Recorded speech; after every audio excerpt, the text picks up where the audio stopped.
जी।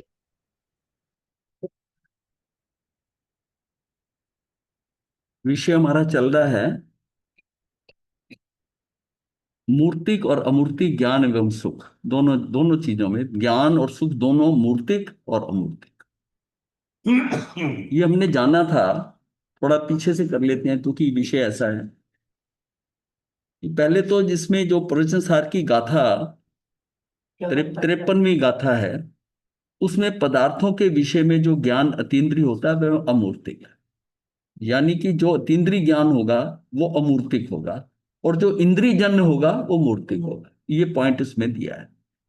और फिर इसके बाद में आता है कि आगे क्या कहा गया है कि जीव द्रव्य तथा भाव इंद्रियों के आधारभूत, भाव इंद्रियों के आधारभूत जो है ना, ये गाथा 55 में आता है कि मूर्त शरीर द्वारा ग्रहण करने योग्य मूर्त पदार्थों को, जो मूर्त पदार्थों को देखते हैं उसको अवग्रह या अवाय धारणा, यानी कि वो एकदम नहीं न आता, वो जो है ना वो क्रमशः, ये इसी क्रम से आएगा, अर्थात क्रम से जानता है। शिवक्षम की अति मंदता और उपयोग के भाव से नहीं भी जानता। ये हमने जब इंद्रियों के बारे में पढ़ते हैं ना, तो उसमें क्या है कि द्रव्य तो बाह्य इंद्रिय जो है, जो इंद्रियों का है, तो उसका जो उपकरण और लब्धि जो है हमारी, उसी से हम ये जानेंगे, उसी से जानेंगे। लब्धि जो है वो हमारी शिवक्षम से आएगी और उपयोग लगेगा। अगर हमारी लब्धि उतनी उतनी नहीं है ठीक, हो सकता है हम ज्ञान ना भी कर पाए। जैसे शूद्र गतियों में, नीचे की गतियों में उसका इतना शिवक्षम नहीं होता, तो तब उसका जो है उसके अंदर वो क्षमता नहीं आती कि उसको वो आ सके, और उपयोग भी हल्का हो। तो इसका मतलब ये तरतमता रहती है जीव से जीव के अंदर, कि वो जो अवग्रह यह अवाय धारणा कर रहा है वो भी उसकी शिवक्षम शक्ति पे डिपेंड करता है और उसके उपयोग पे डिपेंड करता है। ये नेक्स्ट पॉइंट था। फिर हमने जाना था कि जो स्पर्श वर्ण गंध रस और शब्द, ये जो हैं, ये जो पांचों इंद्रियों के जो विषय हैं, ये विषय भी वो एक साथ ग्रहण नहीं करते, बंद कर दो। एक साथ ग्रहण नहीं करती। तो इस तरह क्या हुआ कि जो अगर एकदम एक साथ करता है तो वो केवल ज्ञान में जैसा होता है कि सारे के सारा एक ही समय में करता है, तो इसीलिए वो अनंत सुख का कारण बन जाता है। अभी जो है ना वो सारा जो है क्रमशः आता है इस हिसाब से। तो इस प्रकार ये इंद्रिय ज्ञान अपने योग विषयों को युगपत ज्ञान नहीं होने से सुख का कारण नहीं है। इंद्रिय ज्ञान को और उसको कंपैरिजन किया जा रहा है। इंद्रिय ज्ञान क्योंकि वो क्रमशः आता है, पांचों इंद्रियों का इकट्ठा नहीं आता, एक समय में एक इंद्रिय का आ रहा है, तो उससे ये सुख का कारण नहीं। यानी जो चीज एक समय में आनी थी, सारी चीजें, सारी इंद्रियों का एक समय में ज्ञान होता है, वो उसकी ऑप्टिमम, वो पूरा ज्ञान सारा इकट्ठा हुआ, और ये भाग होकर पांच में आया आपको। तो पांच में ये बिल्कुल वैसे ही है ना, कि जैसे एक जो आपके पास कोई लिक्विड है, कुछ है, आपने एक ही ग्लास में डाला तो जितना उसका लेवल होगा, अगर उसको भाग करके पांच में डाल दिया, पांच में डाल दिया, तो वो फिर उतने लेवल का नहीं होगा, उस लेवल का नहीं होगा। ये चीजें मतलब ये जो तीन पॉइंट थे हमने, ये तीन पॉइंट हैं कि कौन सा मूर्तिक है, कौन सा मूर्तिक है। फिर उस ज्ञान के अंदर अवग्रह या अवाय, ये जो सारा है कि उसका कैसे, कि मतलब किसी चीज का ना परसेप्शन होता है, कंसेप्शन होता है, इल्यूमिनेशन और कंफर्मेशन, ये भी उस जीव की अपनी शिवक्षम शक्ति के अनुसार ये किस स्पीड से होता है और कितना होता है। हर एक यो ये भी होता है ऊहापोह होके रुक जाता है, मान लिया ऐसा है, पर सीक्वेंस यही चलेगा। जब फाइनली उसको धारणा होगी नहीं, ये यही ठीक है, यही है, तो वो जो होगा उसकी वो धारणा जो बनेगी ना, वो अंत में जाके बनेगी, और उसमें समय लगता है। फिर हमने जाना था कि सुख का साधन बाह्य द्रव्य नहीं है, सुख आत्मा में है, ये चेतन का गुण है। सुख जो है ना ये चेतन का गुण है, और जितना मर्जी बाहर कर लो, ये शरीर का। और इसको समझने के लिए समझें कि जो शुभोपयोग होता है, यानी सुख का शुभोपयोग करते हैं हम जिस समय, उस वही सुख में आता है। उनमें शुभोपयोग का जो सबसे उत्तम फल है वो देवताओं में इंद्र के पास है और मनुष्यों में चक्रवर्ती के पास है, वो सुख है। पर वो भी जो शुभोपयोग है ना, वो उनके, वे उस उनके शरीर को ही पुष्ट करता है, आत्मा को नहीं। मतलब वो भी शरीर को ही करता है और आत्मा को भी नहीं। मतलब या तो दोनों को पुष्ट करता हो, जो उनको जो भी प्राप्ति होती है उससे वो शरीर ही पुष्ट करते, शरीर के पुष्ट वो करते हैं, या आत्मा को भी करते, आत्मा को नहीं होता। वो शरीर शरीर के स्तर पर ही होता है। इसलिए वो शरीर के स्तर पर या बाहरी बाहरी दृष्टि से वो सुखी नजर आते हैं, लेकिन आत्मा के हिसाब से वो सुखी नहीं है। तो शुद्ध में अगर शुद्ध नहीं होता। ये बात नहीं है, आप बात को समझ नहीं रही हैं। वो उसको वो जो उसको जो प्राप्तियां हो रही हैं, वो उसको शरीर को पुष्ट करने में ही लगा हुआ है। उसको जो कुछ मिल रहा है वो शरीर को पुष्ट कर रहा है, पुद्गल को ही पुष्ट कर रहा है, आत्मा को नहीं कर रहा है। एक तो ऐसा आइडियल पोजीशन तो है कि शरीर को भी पुष्ट करे और आत्मा को भी करे, उनका शुभोपयोग। लेकिन ये जो है ना शुभोपयोग जो है, उनके शरीर को ही पुष्ट करता है, आत्मा को नहीं करता। तो शरीर की पुष्टि जो है वो बाहर से ये लगता है कि ये बहुत सुखी है, ये बहुत सुखी है, पर वास्तव में सुख तो आत्मा का है। आत्मा तो उसकी वही नॉर्मल है, तो उसको सुख नहीं हो रहा होता। शरीर के स्तर पर बहुत सुख है, पर आत्मा के स्तर पर उसको सुख नहीं है। और यही बात जब समझ में आती है चक्रवर्ती को, और उसको ये लगता है कि मुझे ये सुख शरीर के स्तर का छोड़ना है। जब शरीर के स्तर के सुख छोड़ता है तो वो उसमें संयम लेता है। अब उसकी आत्मा के ऊपर कार्य होता है, उसकी आत्मा पे कार्य होता है। ये समझने की बात ही कि वो छोड़ के अलग हो जाता है, ऐसा वो छोड़ के क्यों अलग हो जाता है जबकि उसको इतना सारा जो, हाँ, संपदा मिली हुई है, इतना सारा उसको सहयोग मिला, और सुख कौन सा चाहता है, और कुछ सुख चाहता है। वो आत्मा का सुख नहीं मिल पाता। वो अतिंद्रिय वो अभी वो तीसरी वाली वो मतलब शुभ योग है। तो उसमें जब आत्मा में जाएगा, हम ये बात कर रहे हैं कि सुख आत्मा में है, और उसकी भी चक्रवर्ती और इंद्र की भी आत्मा ही सुख है।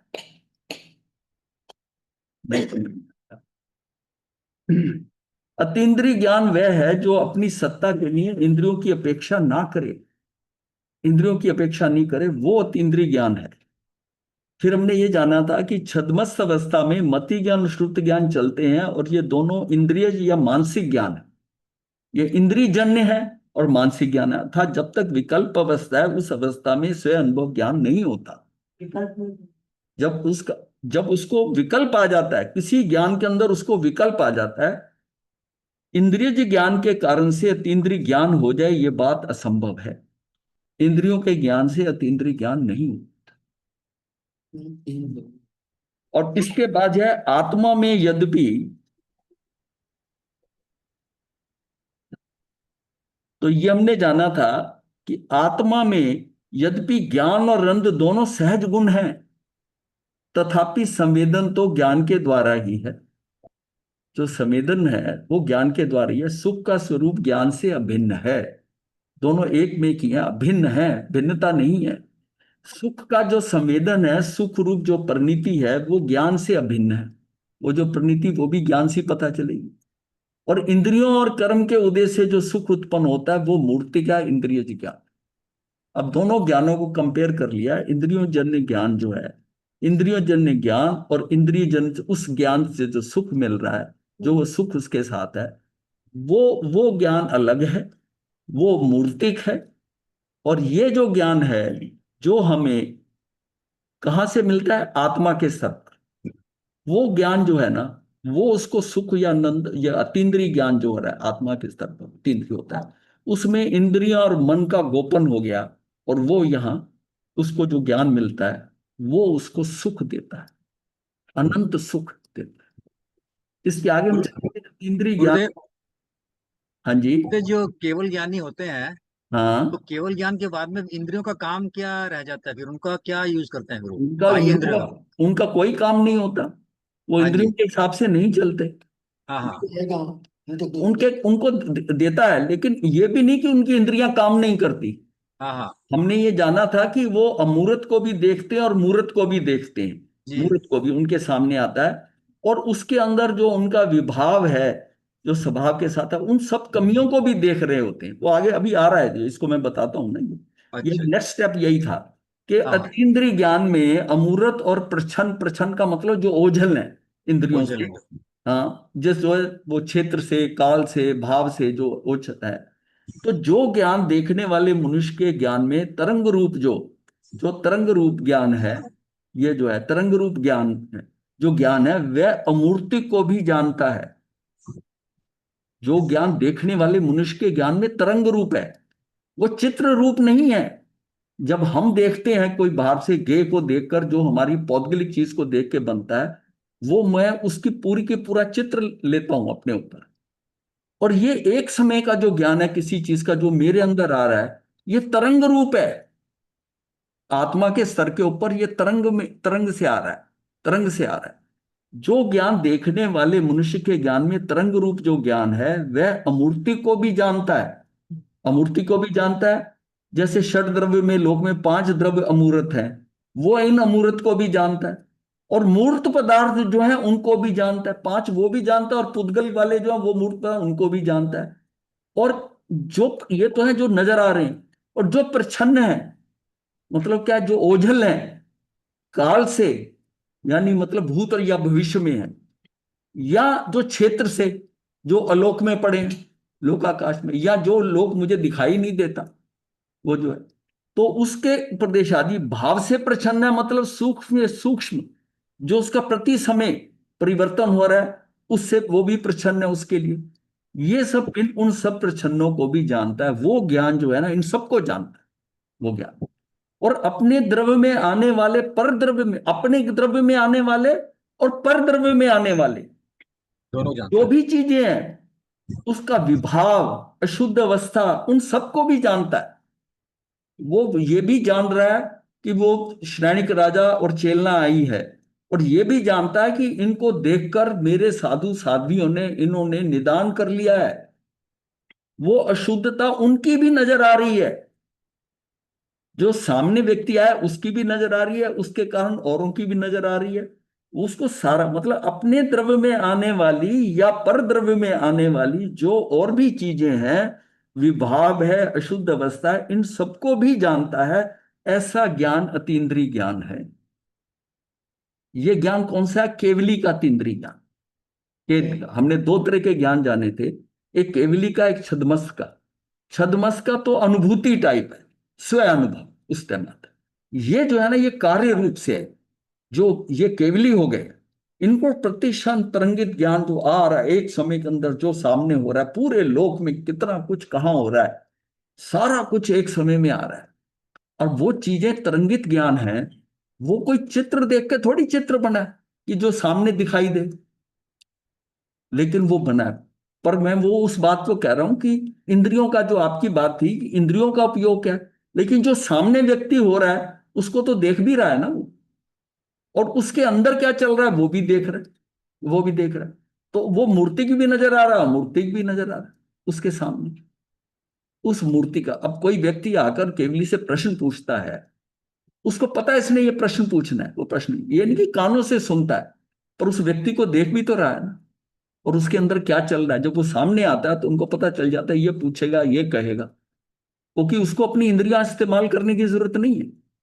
पर इंद्रियों की प्रेजेंस तो है ना, हम्म। इंद्रियों की प्रेजेंस तो है ना। प्रेजेंस तो रहेगी ना, गेस। हाँ, वो प्रेजेंस तो रहेगी ना इंद्रियों से भी, उसका जैसे जैसे चंदन उसको, बाला और प्रगति का आता है कि उनको सांप देखा, हटा दिया, उनका तो केवल ज्ञान हो गया क्या? तो बोला अंधेरे में हाँ भी देख सकते हैं, अंधेरे में भी आसपास की चीजें दिखाई देती हैं एज इट इज। हाँ हाँ, मतलब अंधेरे में तो उसको केवल ज्ञान को रोशनी की जरूरत नहीं है। हाँ। ये तो पौद्गलिक ज्ञान को जरूरत है, उसको जरूरत नहीं है। इंद्रियों उसको की। जरूरत नहीं है। इंद्रियों की जरूरत नहीं है उसको। आंखों को ठीक। देखने के लिए रोशनी चाहिए, हाँ। आत्मा को देखने के लिए रोशनी, मतलब उसको तो अंधेरे में भी नजर आएगा सब कुछ वैसा ही। अब वो रात्रि में चंड रुद्राचार्य की जो गाती है कि गुरु को कंधे पे बिठा के जा रहा है, हाँ। जब तक केवल ज्ञान नहीं हुआ था, तो ऊबड़ खाबड़ रास्ता था, तो गुरु को झटके लग रहे थे, तो गुरु ने उसके औगा मारता था कि भाई तू ध्यान से चल, मुझे दुख हो रहा है। और जैसे ही उसको केवल ज्ञान हो गया, अब वो स्मूथ चलने लगा कि कहाँ पैर रखना, ये ऊंची जगह, ये पत्थर ही है। तब गुरु को यह एकदम संदेह हुआ, अरे भाई, पहले तो उस मन में भाव आया गुरु के कि देखा, जब जब इसके पड़ी पड़ी मारा था। डंडा, वो उसका औगे का पड़ी डंडी सिर पे, अब अकल आई। पर उसको समझ आया कि नहीं, ये, उसने कहा क्या तुझे कोई ज्ञान हुआ है? और उसने देखा इतना स्मूथ चल रहा है रात्रि के अंदर, सब कुछ, इसको सब कुछ दिख रहा है। तब सब बात खुल गई। ऐसी चंद्रमाला का उसका है कि अंधेरे के अंदर जो है वो तूने कैसे देख लिया कि सांप जो है, चादर के अंदर सांप चला गया है, तूने कैसे देख लिया? क्या कोई ज्ञान हुआ है? कि उस अंधेरे में जहां कुछ नहीं दिखाई दे रहा, इसको कैसे नजर आ गया कि सांप है? अब देखिए ना, सांप, ये तो कि उनको भी केवल ज्ञान होना है, उसकी घटना के लिए निमित्त क्या, सांप आ गया। अब इनको तो केवल ज्ञान हो गया, अब उनके लिए निमित्त क्या बनना है, वो सांप बन गया। और उनको फिर क्लियर हो गया कि इनको क्या, उन्होंने ये थोड़ी बताया कि मुझे केवल ज्ञान हो गया। ये सारा कितना व्यवस्था में पड़ा हुआ है, सांप ने भी उसी समय आना था पहले। हाँ, ये सारा सिस्टम व्यवस्थित है। ये जैसे पड़ा हुआ, ये व्यवस्था में है। सांप को कोई बताने का था अब तू चल, अब तेरा टाइम आ गया, नहीं, ये व्यवस्था में पड़ा है। कोई किसी को गाइड नहीं कर रहा, सब व्यवस्था में। ये व्यवस्था जब समझ में आ जाएगी ना, बहुत चीजों का क्लैरिफिकेशन कर देगी कि ये सारा व्यवस्था में पड़ा है। कि उस यात्री को, उसको बोर्डिंग पास वही मिलना था जो विंडो पे, और उसने ही बचना था, उसका ही आयुष कर्म पड़ा था। अब उसको जो काउंटर पे, जो जिसने उसको बोर्डिंग पास दिया, उसको किसी ने आगे बताया कि इसको 11A वाला दे दियो। वो सीक्वेंस में उसके हाथ में गया ना, अनएक्सपेक्टेडली गया, भाई को नहीं मिला। अब जब दोनों भाई अगर आए थे तो नेचुरली उन्हें टिकट दिए होंगे, अब किसी की टिकट ऊपर नीचे होगी, दोनों दोनों टिकटों की। और जब बोर्डिंग पास उसने दिया है तो इसकी आयुष था, तो इसको वो सीट मिली। ये व्यवस्था है, इसमें कोई इंटरफेरेंस नहीं होता, ये सिस्टम के अंदर है, ये प्रकृति में, ये जैसा होना है वो वैसा होगा। वो आएगा, वो आएगा। उसमें वो व्यक्ति आए या कोई जड़ जड़ चीज आ जाए, कोई आ जाए, कोई ना कोई आकर वो सिचुएशन को क्रिएट करेगा, और वो निमित्त आएगा, निमित्त आएगा। क्योंकि जिसका उपादान तैयार है उसको वैसा निमित्त आएगा। ये चीज तो व्यवस्था को समझ लो, ये व्यवस्था। और इसमें जो उनको व्यवस्था नहीं समझ में आती, वो कहते हैं भगवान है ये करने में। भगवान को ही, वो जो व्यवस्था को भगवान कह देते कि भगवान ने ऐसा किया होगा कि उसने ऐसा करोगा, मतलब कोई तीसरी, कोई ऐसी फोर्स है जो उसको कह रही है, दूसरे से करवा रही है, ऐसा नहीं है। वो सारा व्यवस्था है। भगवान कहाँ कहाँ जाएगा, और भगवान है कौन? मैं खुद ही भगवान है। हाँ, वो खुद ही है, सिस्टम काम कर रहा है तब। तो इसके बाद हमने जाना था कि ये, मतलब सारी अशुद्धता और शुद्धता सबको वो जानते हैं। तो फिर ये भी सुना था कि भाव से प्रच्छन्न का हमने देखा था, जो पैदा हुआ बच्चा है वो कितना, एक एक अंगुल बड़ा अगर, तो जो केवल अतीन्द्रिय ज्ञान है उसमें तो एक एक समय की पर्याय दिखाई देगी, लेकिन छद्मस को दिखाई नहीं दे। फिर तीसरा पॉइंट आया था कि सुख और ज्ञान, वो उसको मैं चाहता हूँ सुने, वो तो पढ़ने की इतना टाइम ही नहीं होगा, नहीं तो मेरा ध्यान बढ़ता है, मेरा सीक्वेंस टूट जाता है। कहाँ गया वो? इसी को दुआ मारते हैं। मैकेनिकल में पड़ जाऊंगा अगर। हाँ, तो नेक्स्ट स्टेप था सुख और ज्ञान की अविनाभाविता, दोनों का मेल जो इकट्ठा है। तो स्वरूप दृष्टि से तो हमने जाना था कि ज्ञान और सुख दो हैं, परंतु ज्ञान से जुदा सुख का संवेदन नहीं बताया जा सकता। ये दोनों एक ही ज्ञान है, अनुभव ज्ञान में, लेकिन सुख भी आई है ना, उसी में ही है सुख ज्ञान ही। मतलब दोनों के अंदर यहाँ फिर पता है कि ऐसे गुण को ज्ञान से अभिन्न नहीं बताए, मतलब जितने उसके गुण है ना, वो उससे अभिन्न है ज्ञान से। और हमने ये भी जाना था, आगे जाया आएगा, कि वो सहयोगी गुण है उसके। सहयोगी गुण क्यों है? कि ज्ञान अनंत कैसे बनेगा? उस ज्ञान अनंत के लिए अनंत शक्तियां आत्मा की हैं, तभी वो ज्ञान अनंत होगा। नहीं तो कहेगा मैं इतना तो जानता हूं, इतना नहीं जानता। तो उसके सहयोगी, जो ज्ञान के सहयोगी शक्तियां हैं, वो सारी उसके साथ हैं। अब जिसमें जो चाहिए होगी वो कार्य कर देगी। और अनंत शक्तियां हैं तो उसमें अनंतता है। वो गुण तो होने चाहिए ना, जो डिटेक्ट करने वाले गुण हैं वो उसके अनंत होने चाहिए ना ज्ञान में, तभी ज्ञान अनंत ज्ञान बना। भाई केवली का ज्ञान, अतीन्द्रिय ज्ञान, अनंत ज्ञान कहते हैं हम। कुछ भी छुपा नहीं है, कुछ भी उससे हिडन नहीं है। तो वो उसका ज्ञान किस तरह अनंत हो गया, वो जो ज्ञान है। अभी हम कहते हैं ज्ञान सुख है, मात्र ज्ञान। सुख तो उसके साथ जो है अविनाभावी है, लेकिन बाकी शक्तियां भी हैं। वो टाइम टू टाइम जिसका जरूरत होगी वो शक्ति उसका कार्य कर देगी, वो कार्य कर देगी। तो फिर इसके बाद आता है अध्यात्म मोक्ष मार्ग। ये पहले हमने कर लिया है, ये सारा ये जो हम रिपीट कर रहे हैं, ये इसलिए कि मुझे पता है कि बड़ा टिपिकल विषय है। तो इसको एक ऐसा समझता है लेमैन लैंग्वेज में कि जैसे हाँ कार और उसके पुर्जे हो गए, तो सारे पुर्जे मिलके कार बनती है। तो हाँ आत्मा की शक्तियां जो है वो आत्मा सब मिलके एक आत्मा बनती है, कुछ हाँ, ऐसा फिर मतलब। वो पॉइंट आएगा आधार वाला द्रव्य का, कि ये एक्चुअल ज्ञान के ही सहयोगी गुण है। तो गाड़ी में सहयोग बनते हैं पुर्जे सारे, नहीं तो ये गाड़ी हाँ, चल नहीं ये सकती। जो हाँ, ये ज्ञान आत्मा ही ज्ञान है, ज्ञानी आत्मा है। और इस ज्ञान के अंदर जो है अनंत शक्तियां जो है ज्ञान की, जो एक्चुअल ज्ञान ही है, वो ज्ञान ज्ञान ही है। उसमें कौन सी किसको हैंडल करती है, वो ऑर्गेनाइजेशन तो एक ही है ना, उसमें डिपार्टमेंट अलग अलग हैं। और जब मेरा ज्ञान अनंत है तो मेरे डिपार्टमेंट भी तो अनंत होने चाहिए। मेरे हाँ। जो जो हेल्प करने वाले सबॉर्डिनेट हैं, जो मेन सब बॉस है, ज्ञान मेन बॉस है, उसको उसको साथ ज्ञान के साथ में उसको नेक्स्ट बॉस उसके साथ मान लिया, नेक्स्ट जो है ना उसको सपोर्ट करने वाला सुख है।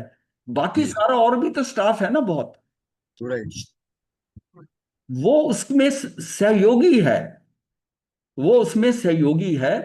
वो एज ए गुण जो है ना, अगर गुणों का समूह कहेंगे तो एक नया द्रव्य बन जाएगा, ज्ञान एक अलग द्रव्य बन जाएगा। हम कहते हैं आत्मा ही ज्ञान है, ज्ञान ही आत्मा है, तो द्रव्य तो एक ही हुआ। और ये जो सारे गुण हैं, ये उस ज्ञान गुण के सहयोगी गुण हैं।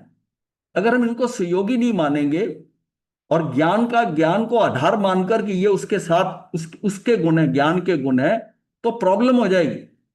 क्योंकि गुणों का समूह ही द्रव्य होता है, तो ज्ञान एक अलग द्रव्य हो जाएगा, ऐसा नहीं है।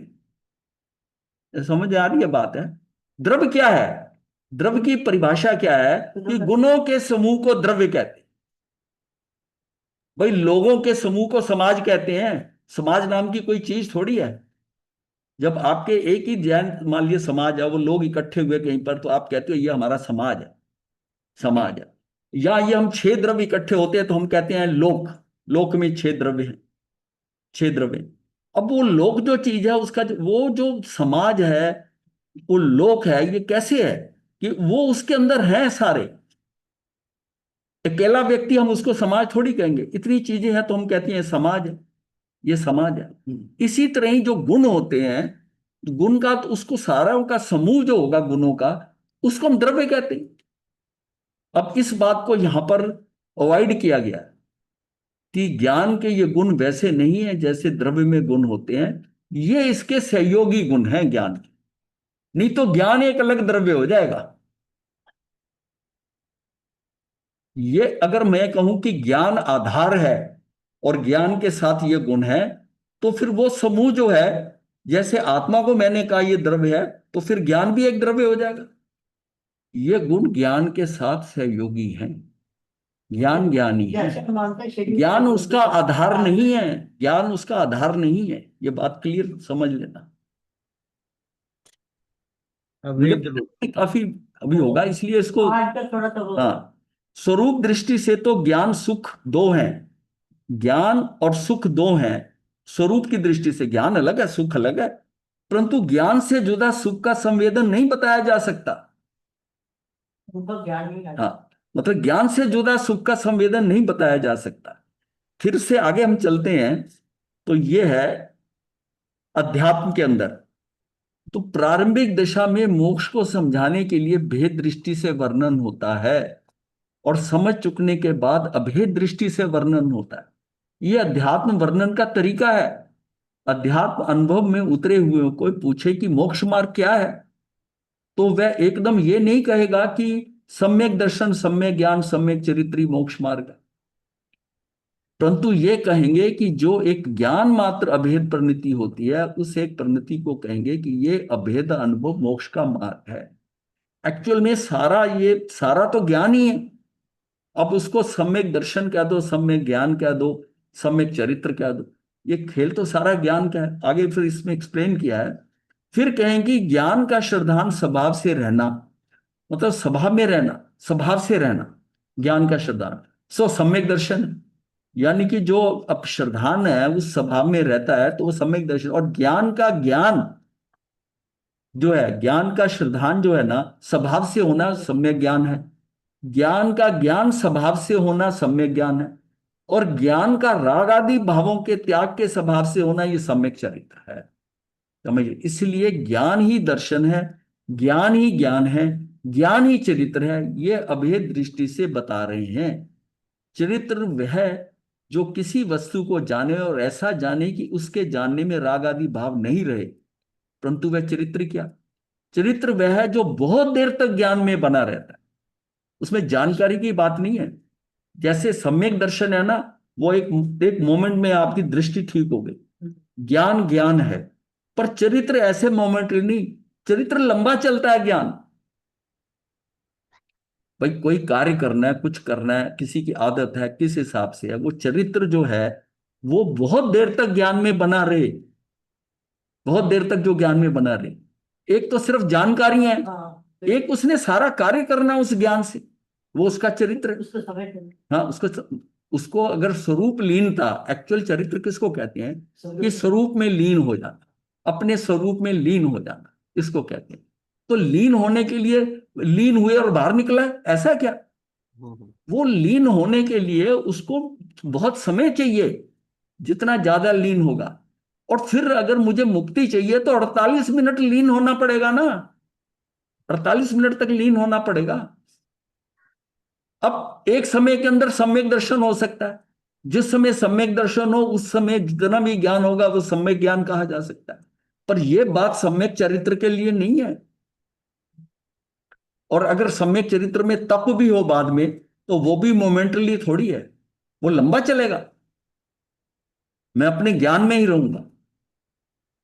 इसलिए कहा है ना कि जीव को जीव में ठहराना है। जीव में जीव को जानना नहीं है, ठहरना है उसमें। तो उसके लिए आपको समय चाहिए। ये बात समझनी है कि चरित्र लंबा खेल चलने वाला है। चरित्र वह है जो बहुत देर तक ज्ञान में बना रहे। दर्शन क्या है? जो ज्ञान का ज्ञान रूप बना रहना, इससे विपरीत श्रद्धा ना लाना, इसी को ही दर्शन कहते हैं। उसमें मेरा विपरीत कोई श्रद्धा ना आए, और जो भी मेरे समझ में जो भी मैं देख रहा हूं, जो भी नजर आ रहा है, उसमें पूर्ण श्रद्धा नहीं। ये खेल श्रद्धा से ही हो रहा है। और जहां विकल्प आ गया कि ऐसा है कि नहीं, ऐसा ठीक है, ये ठीक होगा कि नहीं होगा, वहीं वहीं श्रद्धा गई, वहीं श्रद्धा गई, वहीं श्रद्धा। तो इसमें क्या हुआ? ये सामान्यता अनुभव किया, यही दर्शन हुआ।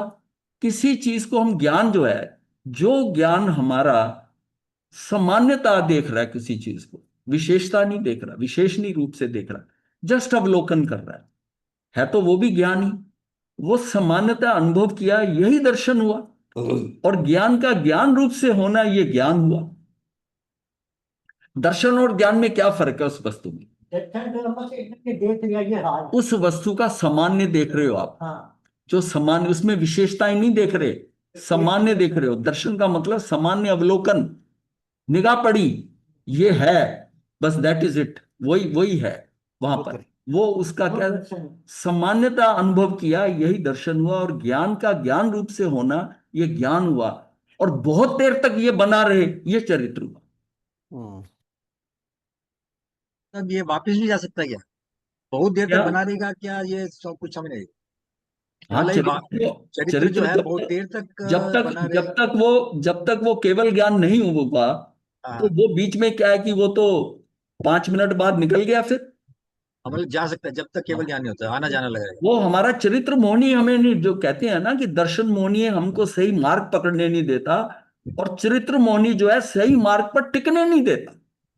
अच्छा, चरित्र मोहनी हमारा कौन है कि क्रोध मान माया लोभ, तो आते थे। ये कोई ना कोई स्थिति ऐसी बन जाएगी, भाव उठ जाएगा कि हम मुझको टिकने नहीं देगा उसमें। और ये स्थिति चरित्र मोहनी की जब खत्म हो गई, तब मैं 48 मिनट अंदर रुक पाऊंगा, नहीं तो मेरे अंदर ये अस्थिरता लाएगा ही लाएगा।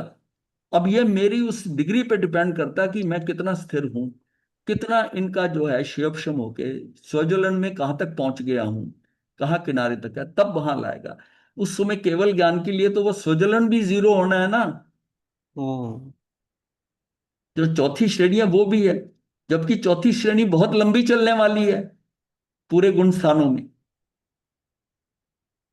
वो तो क्या है कि जब ये पहले शुरू में पहले में आप निकले तो अनंतानुबंधी, पहले ज्ञान से चौथे तक आपकी अनंतानुबंधी चौकड़ी गई, हम्म। पांचवें में आए तो दूसरी गई, प्रत्यक्ष पत्नी है। दीक्षा ले तो तीसरी गई, क्या कहना। तीसरी गई, और उसके बाद चौथी फिर आगे चलेगी, और ये मौनी क्रम की 10वें तक चलेगी, और 10वें में पूरी तरह नहीं कर पाया और जागृत हो गया तो 11वें में जाके गिरूंगा, और अगर 10वें में मैं जीरो कर गया तो 12वें पे चला गया, ये अप्रतिपाती वापस आना ही नहीं होगा, 12वें में गया तो काम हो गया।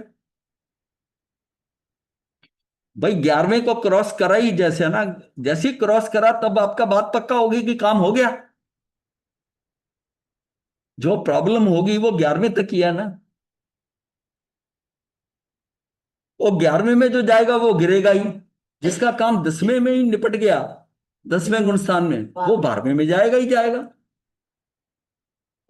ये स्थिरता वहां आती है, वो जो 11वें में गिरता है वो स्थिरता के कारण गिरता है, क्योंकि वो उसने उपशम किया हुआ था, दबाया हुआ था, जो दबाया हुआ था वो पानी वहां तक खत्म हो गया, मिट्टी हिल गई, सारा गंदला हो गया, सारा गंदला हो गया। नहीं तो वो नीचे ही बैठा था, उपशम किया हुआ था, वो धूल नीचे बैठी थी। अगर तो क्षय करता रहता तब तो वो दिक्कत नहीं होती, तब वो निकल जाता। लेकिन उपशम भी कर रहा है, उपशम करके दबा दबा के चल रहा है, वो नीचे गंद तो पड़ा है पानी के अंदर। इसको थोड़ा गहराई से समझो, ये दोबारा करने का बीच में मुझे पता है, मतलब आगे बढ़ेंगे ना। ये महाराज जी एग्जाम्पल दोबारा बोल दो प्लीज, ये दोबारा समझा दो ये ऐसा है जैसे हम कहते हैं ना कि ये जो है ना, ये जो इसकी स्टेजेस हैं, उपशम है, क्षयपशम है, क्षय क्षय है करना कर्म को, ये हमारा पानी और मिट्टी से बताया गया। अगर जिस टाइम पानी में मिट्टी मिली हुई है, आप थोड़ी देर उसको ठहरने देते हैं, ठहरने देते हैं, वो नीचे सारी मिट्टी नीचे बैठ गई, ऊपर का पानी साफ है, इस्तेमाल करने लायक है। अब इस्तेमाल करते करते जैसे ही उसको छूने वाले हैं, वो मिट्टी के स्तर पर पहुंच गए लेवल पे, वो सारी हिल जाएगी, उससे थोड़ी सी ऊपर पे ही हिल जाएगी, जैसे वहां पहुंचने वाले हैं वो उसमें हिल जाएगी, मिट्टी हिल जाएगी। ये उपशम जो था ना, ये यहां तक उस है, उपशम अंत तक नहीं ले जाता, लेकिन कहीं तक पहुंचा देता है, कहीं दूर तक पहुंचा देता है, मुक्ति के मार्ग में बहुत दूर तक नहीं ले जाता। और ये उपशम भाव जो है ये सिर्फ भवी को ही मिलता है, और ये शुरू से हमारे साथ नहीं है, ये जब हमको सम्यक दर्शन होना है उससे पहले ही हमारे पास आता है, क्योंकि वो औपशमिक सम्यक दर्शन जब होना होता है तो ये मुझे वहां भाव मिलता है। अभी तक मैं 3 भावों से ही आया हूं, औदिक भाव, शैक्षणिक भाव और परिणामिक भाव। ये जो हमने वो दिखाई थी हॉरिजेंटल लाइन, इससे हम पहुंचे हैं। और जो वर्टिकल लाइन है वो भवी को ही मिलती है, उसके एक तरफ उपशम है और शैपशम बीच में आ जाएगा हॉरिजेंटल लाइन का, और नीचे है शाइक। ये जो वर्टिकल लाइन है ये उसको ही मिलेगी, शाइक तो अंत तक पहुंचाएगी, लेकिन जो उपशम है ना वो 11वें स्थान से आगे नहीं ले जाएगी, नहीं। ये वो डायग्राम बड़ा सिंपलीफाइड बनाया हुआ है महाराज समझने जी के लिए। उपशम हुआ जब वो पानी दोबारा से गंदा हो गया, उपशम हुआ जबकि नीचे बिठाया गया पानी। जो ऊपर हम साफ यूज कर रहे हैं हाँ, वो और जब जब मिट्टी ऊपर आ गई तो उदय हो गया, वो कर्म उदय में आ गए। तो जो उसको आपने क्षोभक्षम दबाए थे, कहेंगे। श्योपशम अलग है। श्योपशम क्या है कि कुछ आपने दबाया और कुछ क्षय कर दिया। वो मिट्टी ऐसी थी कि ऊपर से नितार भी दी और कुछ नीचे बैठ गई, वो क्षय भी हो गई, उपशम भी हो गया। हाँ जी। और क्षय ये होती है कि सारी की सारी मिट्टी ऊपर ही उतर गई और पानी बिल्कुल स्वच्छ, साफ हो नीचे भी गया। कुछ नहीं बैठा हुआ, वो मेरा क्षय करना हुआ। हाँ जी। क्षय के अंदर दोनों स्टेजेस हैं, कुछ क्षय हो रहा है, कुछ उपशम हो रहा है, और हाँ जी। उपशम में केवल उपशम हो रहा है। और उपशम सिर्फ मोहनी कर्म का ही होता है। उपशम क्या हुआ? वो जो मिट्टी पानी का अगर एग्जाम्पल है तो उसमें उपशम पार्ट जो है वो क्या हुआ? उसमें उपशम यह है कि मैंने नीचे दबा दी मिट्टी, दबी हुई है मगर तो मिट्टी है। सेटल होने दी। हाँ जी। ये अपने विषय बहुत लंबा लिया, आप शायद बीच में ये मिस कर देती हैं, रेगुलर नहीं, या बाद में आई हैं तो। नहीं, मुझे समझ कम आती है महाराज जी, ये वाला चैप्टर। नहीं, समझ मैं आनी तो शुरू हो जाएगी क्योंकि क्योंकि तभी। एक ही क्लास मिस हुई है, ज्यादा मिस नहीं हुई, बस संडे की, नहीं, पर सैटरडे आप की। शुरू बहुत लेट हुई हैं, अभी तक तो हाँ ये जी। वो लोग बैठे हैं जो 900 क्लासेस वाले हैं। हाँ जी। हाँ जी। हाँ, ये 5 भाव को मैंने 2-3 बार कराया, कोई बात नहीं, तो आप पूछ लो जहां पर आपको ऐसा लगता है, ऐसी कोई बात नहीं है। ठीक बाकियों का रिवीजन हो जाएगा। है। तो अभी आपको उपशम, समझ आ गया। उपशम का थोड़ा सा भी समझ नहीं आया कि उपशम उपशम का रहता मतलब है है। कि आपके पानी में मिट्टी, आपने कहा थोड़ी देर पड़ा रहने दो। तो आपने का उपशम तो तभी होता है जब तुम्हारे को मतलब तुम आपको उपशम। आपको आपने प्रवचन सुनने जाना था प्रेम जी। भवन में, हाँ जी। और उधर से आपकी माता का फोन आ गया। हाँ जी। अब आप फोन सुनोगी, जो है, फोन सुनोगी तो वो रहेगा। आपने ने कहा कि मैं प्रवचन जा रही हूं, 1 घंटे बाद बात करेंगे, ठीक बात। आपने उसको उपशम कर दिया। जो भाग का भाग था। वो राग का भाव उठा था। अब हाँ। मिट्टी का एग्जाम्पल बताई जा रही ना, वो राग का भाव आया कि माता का फोन आया, हाँ। ये ज्यादा इंपॉर्टेंट लगा, आपने बात कर ली। और अगर उधर आपकी प्राथमिकता प्रवचन के लिए है, तो आपने कहा कि ठीक है मैं जा रही हूं प्रवचन का, नहीं तो प्रवचन मिस होगा, मैं आकर बात करूंगी। हाँ ये जी। आपने उपशम किया, क्षय नहीं किया। नहीं, इतने आप क्षय करती तो ये कह देती कि मतलब बात वही बात खत्म कर देती कि नहीं, ये कुछ नहीं, फोन ही नहीं उठाया, घंटी बज रही है, मैंने जाना है। अच्छा। और यहाँ यहाँ ये है कि आपने उठा लिया, ये भी हम्म। पता चल गया माता का फोन है, और हम्म। फिर आपने डिसीजन लिया कि इसको अभी जी। नहीं सुनना, बाद में सुनना है। हाँ जी। तो इस एग्जाम्पल से समझ आ गया होगा। हाँ जी। हाँ जी, क्लियर है महाराज जी, हाँ, थैंक यू। हाँ, ये वो शाई का मतलब है कि उसको, मतलब ये सुन के फोन ही नहीं उठाना। और ये भी है कि आपने कुछ सुन लिया कि मेरे पास समय ज्यादा नहीं है, मुझे बताओ क्या कहना चाहती हो। वो कहती ये फलाना फलाना, अच्छा ठीक है, फिर बाकी बात बाद में करेंगे। ये शायद ये क्षय और उपशम हो गया। हम्म। ये क्षय और उपशम हो गया। मिट्टी तो समझाने के लिए कि जल्दी आता है, जैसे पानी के अंदर मिट्टी आई तो आपने कहा इसको थोड़ी देर पड़ा रहने दो, और वो मिट्टी जब बैठ गई तो अब आप आगे तक बढ़ सकते हो। आपने उसको खत्म नहीं किया, पर उसको दबा दिया। दबा, तो किसी विचार को दबा देना, मिट्टी, हाँ, विचार क्या, भाव को कुछ भी ले लो, भाव को कुछ भी जो ले लो, आपको उसमें उठ रहा है, आपने उसको उसको दबा दिया। दबा दियो। अब मान लिया आपको गुस्सा आया, क्रोध आया, और देखा कि ये तो मेरा समधी है, इसको मैंने जवाब नहीं देना, आपने दबा दिया। बात तो आपके अंदर उठ गई थी, आपने इसे दबा दिया, दबा दिया। तो ये उपशम, जो चीज ने उपशम दबाया, तो ये कभी ना कभी निकल के आ सकता है। निकलेगा, उपशम तो हाँ। निकलेगा ही कभी ना कभी। और क्षय का मतलब है कि उस खत्म सिचुएशन में कर, आपने करा ही नहीं गुस्सा, उसको वहीं खत्म कर दिया, वहीं खत्म। एक्चुअल में जो आइडियल पोजीशन है ना, वो कुछ दबाव नहीं, और चीजों को होने दो। पर सबको वो सिचुएशन नहीं मिलती, तो ये भी नहीं है कि उपशम का करना ठीक नहीं है। उपशम कम से कम हमको वहां तक तो ले जाता है, 11वें गुण स्थान तक ले जाता है ना। हाँ और जी। हो सकता है कि बीच बीच में मार्ग हमारा सही हो जाए, कुछ हो जाए, तो ये भी हमारे पास, क्योंकि जो पहला सम्यक दर्शन होता है वो उपशम से ही होता है, तो फर्स्ट टाइम होगा, और वही आगे क्षयक्षम बनेगा, वही शायक बनेगा। ऑलिव ऑयल से करना, इसी ना उपशम, इसी तेल से। उपशम परमानेंट सोल्यूशन नहीं है जी, हाँ, इससे परमानेंट सोल्यूशन नहीं, ये आपको 11वें गुण स्थान से ऊपर ले जा ही नहीं सकता, जा ही नहीं ये सकता। गिराएगा ही गिराएगा। इसको सिर्फ गरम लेकिन वहां तक आपका पहुंच जाना भी, ये नहीं कह सकते कि इसका हमने हेल्प नहीं लेनी। वहां तक पहुंच जाना भी, वहां तक पहुंचकर भी फिर आप बदलाव आ सकता है वहां तक का रखा ना कैसे ऐसे इस वाली जो सिक्योरिटी है वो निकल नहीं सकती। टेम्परेरी स्थगित कर दिया उसको। फटाना नहीं। ये और निशु जी दोबारा जरा चुप हो जाइए। अच्छा, तो इसमें अब आगे मतलब ये चीज को समझ लो बेसिकली। ये जो हम बता रहे हैं ना, ये सारा सार है। जितना अभी तक क्लासेस ली है ना, उसका सार है ये सार है। ये समझ में आ गया, बाकी कुछ नहीं भी आया तब भी काम हो जाएगा अच्छी तरह।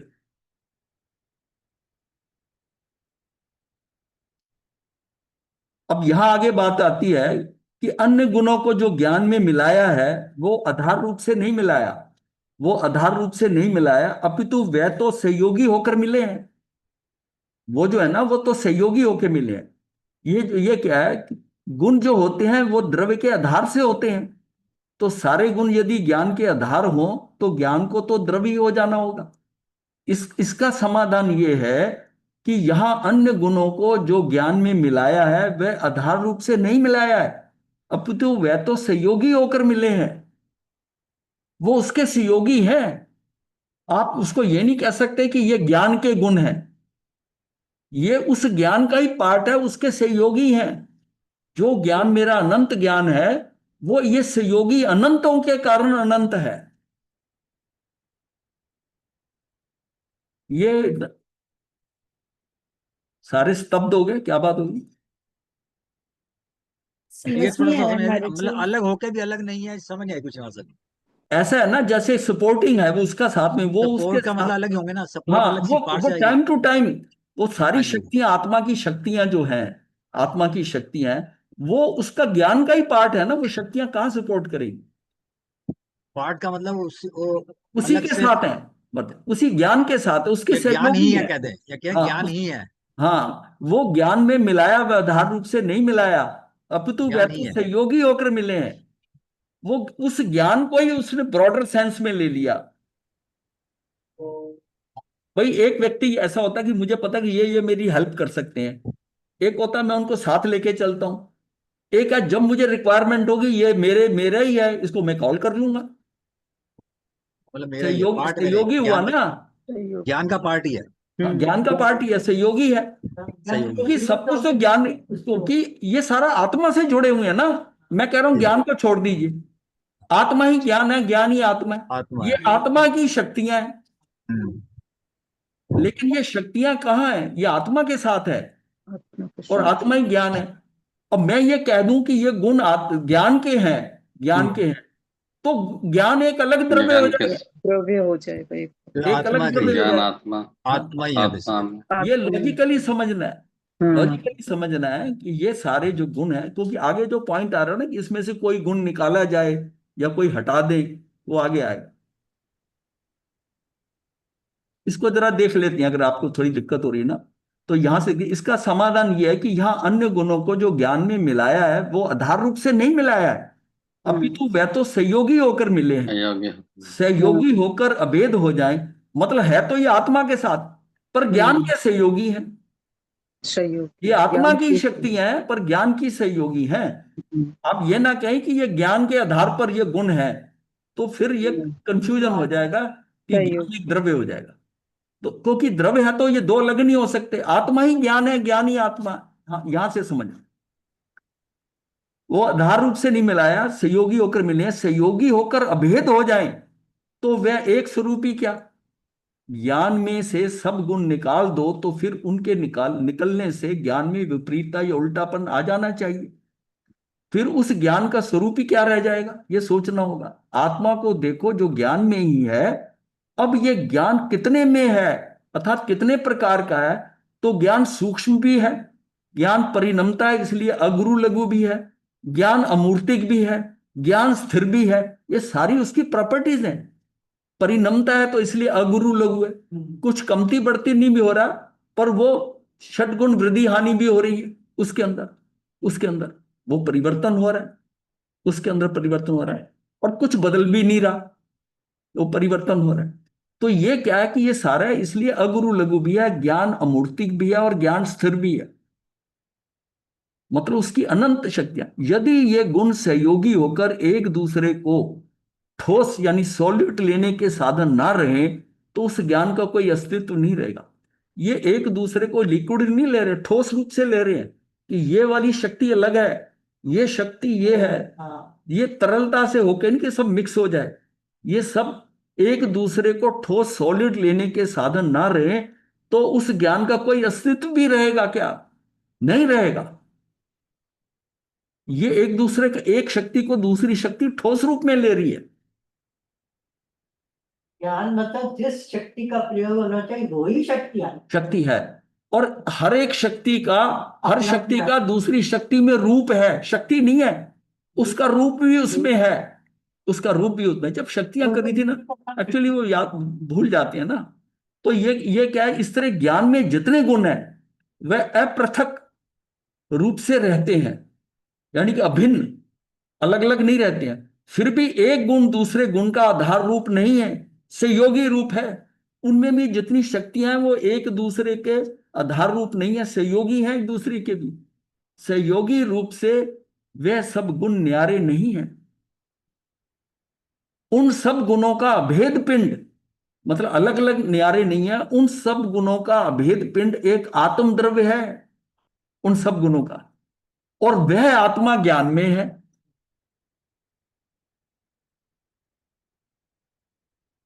ये क्लियर हुआ कि नहीं हुआ? सारे बल्ब इकट्ठे हो गए तो आत्मा बन गई।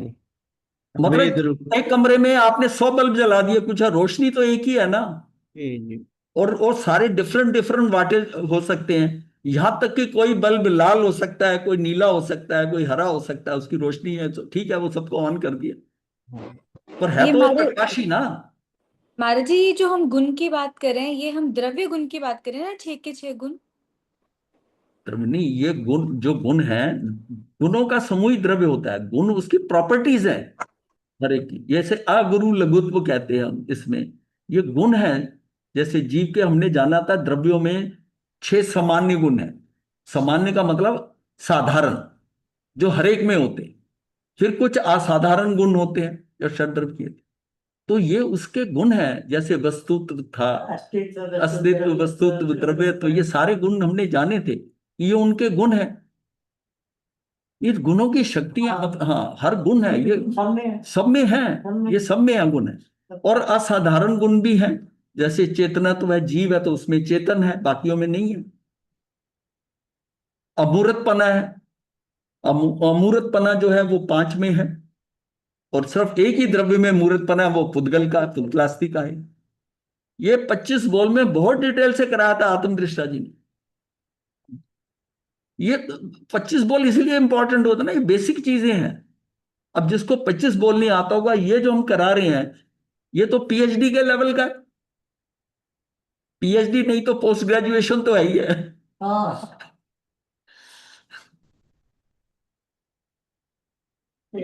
लेकिन चलने दो जैसा है। देखो, एक एक एक बार में एक चीज नहीं होती है, वो उसका समय आएगा, हो जाएगा, अपने आप ही आपको रियलाइज होगा।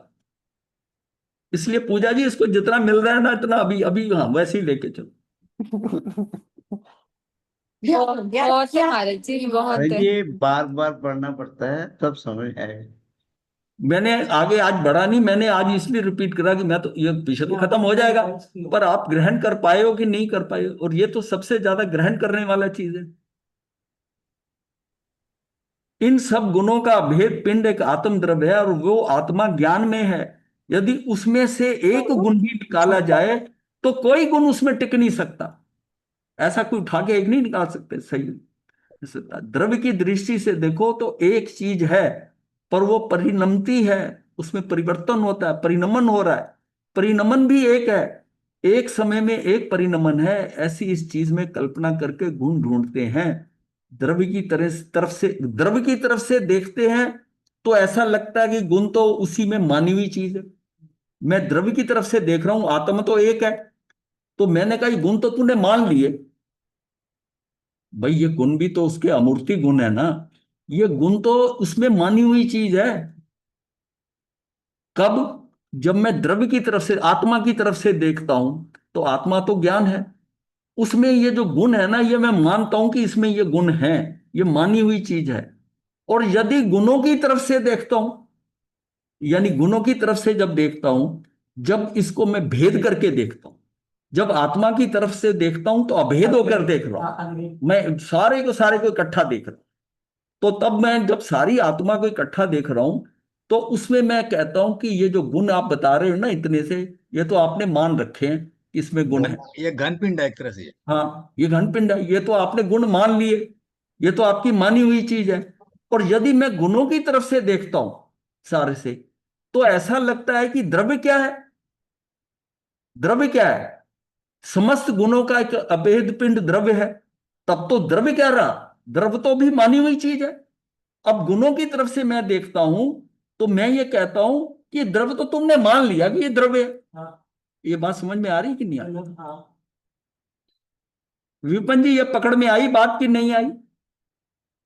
मैं अगर दो डायरेक्शन है, आत्मा को अभेद रूप में देखना पड़ेगा हमारे। हाँ, आत्मा को हमारा कल्याण तभी होगा हाँ। जब तक मैं भेद रूप से देख रहा हूं कि इसमें तो ये द्रव्य गुण है, ये गुण है, ये समझाने के लिए बताया जा रहा है।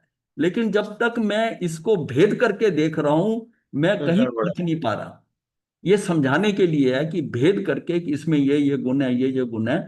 लेकिन हाँ, लेकिन मैं उधर आत्मा की तरफ से देख रहा हूं, तो ये एक ही द्रव्य है, आत्मा, मेरी आत्मा, वो अमूर्त है, उसमें जो गुण है वो भी अमूर्त है। तो ये कहता है कि ये तो आत्मा है, और गुण तो तूने मान लिए इसमें गुण है। अब ये तो मानी हुई चीज है कि इसमें गुण है, पर आत्मा तो एक ही है। और मैं अगर गुणों की तरफ दूसरी साइड से देखता हूं, जिसमें कितने गुण है, अनंत शक्तियां उसके साथ लगी हुई है, जिसमें ज्ञान भी एक है, दर्शन भी एक है, सुख भी है, वीर शक्ति भी एक है। ऐसी 47 शक्तियां तो हम जिनके नाम हम जानते हैं, तो उस हिसाब से हमें देखते हैं। तो इसका मतलब ये तो सारे अलग अलग तू जानता है, इसका मतलब ये तूने द्रव्य को ही माना हुआ है। उधर से मैं गुणों को कह रहा हूं कि तूने मानी हुई चीज है, इधर से मैं कह रहा हूं कि ये सारे तो भेद है, और तूने द्रव्य इसको कहकर द्रव्य करके तो मान लिया कि ये द्रव्य है। अब ये बात समझ में आ जाती है। तो आत्मा का गुरुदेव मतलब माना कि गुरुदेव अनुभव करने वाली बात है। हाँ जी, हाँ जी, गुरुदेव मथिन वंदामी जी। हाँ अब जी। गुरु जी ये वाला वैसे मैंने खैर बहुत लेट ज्वाइन किया है, तो मुझे तो थोड़ा सा लास्ट वाला थोड़ा सुना है, तो दोबारा प्लीज करवा दीजिएगा, कृपा मैं ये करके। पता नहीं तीसरी चौथी बार करा रहा हूँ इधर, बस अभी नहीं जी नहीं, तो मुझे पढ़ पता नहीं कि लीजिए। आपने मैं स्टार्टिंग, समझ पाया मुझे ना, पता नहीं स्टार्टिंग आपने निश्चय और कैसे की है, व्यवहार की बात है। कैसे। नहीं नहीं, महाराज जी समझ नहीं, वो अलग बात है। पढ़ने निश्चय व्यवहार में कहेंगे तो फिर तो व्यवहार में आपने भेद कर दिया, निश्चय में भेद नहीं है बस। नहीं, वो व्यवहार निश्चय तो अलग इशू है। पहले तो ये समझना है कि ये जो कहा जा रहा है किस दिशा से दे रहा है। ये तो एक मोटा सा शब्द है, किसी चीज को भी कह दो ये निश्चय से है, व्यवहार से, वो अंदर बुद्धि में आएगा नहीं ना। तो जिस तरह से बोला आत्मा मूर्त भी है अमूर्त भी। वो इसलिए अमूर्त मूर्त इसलिए कहते हैं आत्मा की वो शरीर के साथ है, शरीर के साथ है इसलिए उसको मूर्त कहा जाता है। वैसे आत्मा नहीं है, जब शरीर के साथ है तब उसको कह देते हैं कि मूर्त की है। यहां तक भगवान ने कहा कि ये पौद्गलिक है, शरीर के साथ है तो पौद्गल है, पुद्गल है। क्योंकि उसका जो रिजल्ट आ रहा है बाहर, वो तो पुद्गल से होके आ रहा है ना। उसकी अभिव्यक्ति, भाषा, ये सब कुछ बोल रही है आत्मा, जो बोल रही है, मन वचन काया का जो कार्य हो रहा है, ये सारा क्या हो रहा है, ये पौद्गलिक हो रहा है। पर वो अंदर जो है, पूरी काट दी, छिल दी, रह गई थोड़ा सा दिखा जाए। ये आप ना इसको सुन लेना दोबारा हैं जी। जी, आपने इसको सुन लेना, ये कल दो तीन दिन का अगर सुनोगे ना तो आपको क्लियर हो जाएगा। आज तो बल्कि उसको बार नहीं बार रिपीट करके ये नहीं सोचा गुरु जी, जो आपने पहले करवाया था वो तो सब कुछ क्लियर है, आज आपने तो क्या फिर ये कराया वही है, विचार ये में तो बताइए। ये नया थोड़ी है, ये वही अच्छा जी। पुराने वाला है, जो कल तक हुआ वहां तक भी नहीं पहुंचे अभी, ये अब की वही बात है। में कोई ना कोई नई बात तो निकल ही जाती है जी, कुछ ना कुछ नया ग्रहण करने को मिलता है। मैं इसलिए, क्योंकि उपाध्याय आप जी आज का बता रहे लेक्चर थे। पढ़ ये लीजिए रिकॉर्डेड आ ग्रुप में। जाएगा आपके पास, कोई ऐसी बात, हैं जी। ये रिकॉर्डेड आ जाएगा आपके पास, कल अच्छा तक आ अच्छा, ठीक जाएगा। ठीक ठीक है जी, ठीक है जी, यदि बड़ी गुण कृपा की जी। तरफ से देखते हैं तो ऐसा लगता है कि द्रव्य क्या है, और समस्त गुणों का एक अभेद पिंड द्रव्य है। तब और द्रव्य क्या रहा, फिर द्रव्य क्या रहा, तो द्रव्य तो मानी हुई चीज होगी ना। ये तत्व का विकट रहस्य है, ये तत्व का रहस्य है। इधर से देखते हैं या उधर से देखते हैं, मैं गुणों की तरफ से देख रहा हूं, मैं उधर से देख रहा एक हूं। में इस इशू में, इस इशू में निश्चय व्यवहार तो बहुत मोटा स्थूल रूप से कहने की बात है, पर मुझे ये समझना है कि मुझे भेद दृष्टि से नहीं देखना, भेद दृष्टि से देखना। जब आत्मा का कार्य होगा तो अभेद रूप से होगा, पूरी टोटल आत्मा में, ये ज्ञान है, ऐसे देखें। गुणों से होगा तो ऊपर से मैं देख रहा हूं तो ज्ञान है, हाँ। और उनके अंदर बैठ के देख रहा हूं तो इंडिविजुअल को जानता हूं। टीचर जो जिस क्लास में जाता है, उस क्लास के अंदर जो है टीचर बाहर से क्या होता है कि ये 7वीं क्लास है, यही क्या है ना, और उसमें कितने बच्चे हो क्या हो सब है। और जो उसमें स्टूडेंट बैठा है उसको क्लास में पता है कि ये हम 50-60 जो है ना, इनसे इनको ही क्लास कह रहे हैं। वो सबको अलग अलग देख रहा है क्योंकि उनमें बैठा हुआ है, वो गुणों की तरफ से देखते हैं, देख रहा है, तो उसको सारा भेद भेद नजर आ रहा है कि ये भेद है, तो उसमें पता है ये सारे बैठे हैं। और टीचर बाहर से किसी को कहता है कि अब मेरा पीरियड कौन सा है, बोले 7वीं क्लास का, वो सारा इसको टोटल देख रहा है। वो उसको किस तरह देख रहा है, अभेद दृष्टि से, अभेद दृष्टि से, अभेद दृष्टि से देख रहा है। ये देखने का नजरिया है कि ओवरऑल ऊपर से देखते हो या अंदर से देखते हो।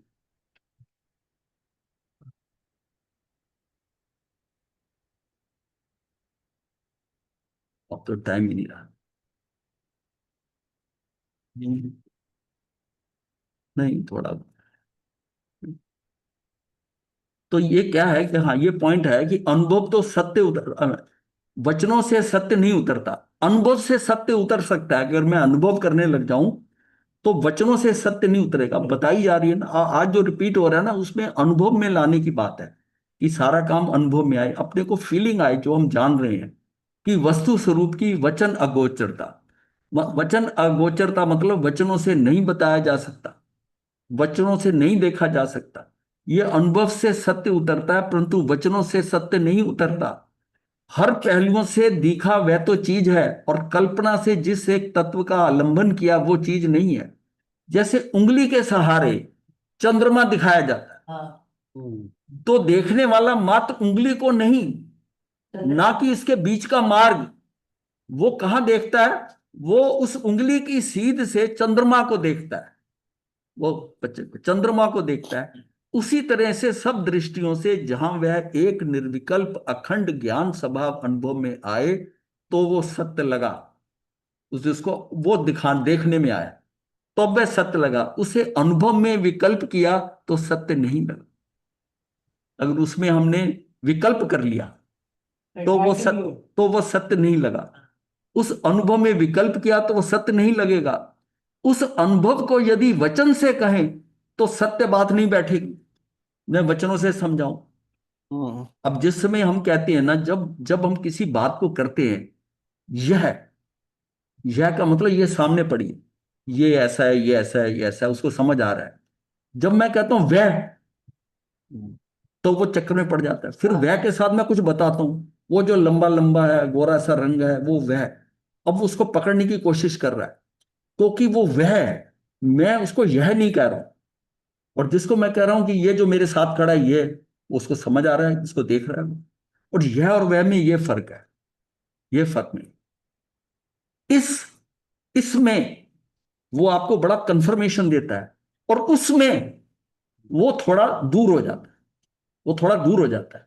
कि इसमें कहते हैं तो वो उसको नजर आ रहा है कि इसमें जो चीज सामने नजर आ रही है, और मैं कह रहा हूं उसमें, वो कहते किस में, वो जो वो चीज है, वो चीज है। अब मैं उंगली से वो दिखा रहा हूं। अगर मैं उसको बताता रहा तो नहीं समझ आ रहा, लेकिन चंद्रमा बच्चे को दिखाना है तो माता उसको उंगली दिखाती है, बच्चा उंगली देखने लगता है। वो कहता उंगली नहीं, तो उंगली की सीध में वहां देख, वहां देख उंगली। ये जो दृष्टि है ना, ये दृष्टि ऐसी दिखाई जाती है। ये जो बताया जा रहा है ना, ये उंगली से बताया जा रहा है। आपने वो जो उंगली से इशारा किया जा रहा है वहां पकड़ना है, उसको पकड़ना है, उसको पकड़ना है। इसलिए फिर वो एग्जाम्पल दी जाती है, आपकी पकड़ में आ जाए, उसकी गहराई में आ जाए। तो ये जो सारा है ना, इसका मतलब है। और इस चंद्रमा को देखता, इसी तरह सब दृष्टियों से जहां एक निर्विकल्प अखंड एक ज्ञान स्वभाव अनुभव में आए तो वह सत्य लगा।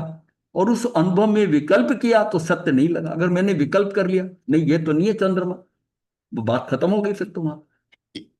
अगर आपको पता है ये चंद्रमा है, आपने उसकी तरफ देखा, हाँ यही है चंद्र, यही चंद्रमा है, तो वो क्या हुआ, उसको सत्य नहीं लगेगा कि माता ने ऐसे ही बता दिया को ये चंद्रमा है। तो उस अनुभव में विकल्प किया तो वो सत्य नहीं लगेगा। उस अनुभव को यदि वचन से कहें तो सत्य बात नहीं बैठेगी। ये चीज पुद्गल द्रव्यों के प्रति भी ऐसी ही है, केवल आत्म द्रव्य के ही नहीं, पुद्गलों के लिए भी ऐसी है। जैसे कोई कहे कि मिश्री तुमने जो खाई है उसका स्वाद समझा दो, परंतु मिश्री का स्वाद समझाने में समर्थ हो जाओगे क्या? असमर्थ हो। कैसे समाओगे? जिसने मिश्री खाई हुई है उसको आप कहोगे ये स्वाद मिश्री जैसा है, तो उसको फील हो जाएगा कि अच्छा मिश्री जैसा क्या, ये मीठा मिश्री जैसा। बस यहां पर ये अगर आप समझ गए हो तो ये बताया कि मिश्री इतनी अधिक मिठास वाली है, परंतु सुनने वाले को मिठास की सच्चाई का अनुभव नहीं हो पाया। हम किसी को बताते हैं ये जो मिठाई ये मीठा है ना, ये मिश्री जैसा है, तो उसको एक फीलिंग होती है कि ये इस लेवल का मीठा है, इस लेवल का मीठा है। चीनी का है, मिष्टी का है।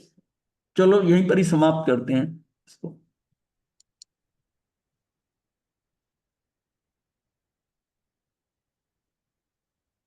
ये भी उंगली से चंद्रमा दिखाया जा ध्यान हमारा उंगली की तरफ है, चंद्रमा नहीं देख रहे हम लोग। हाँ?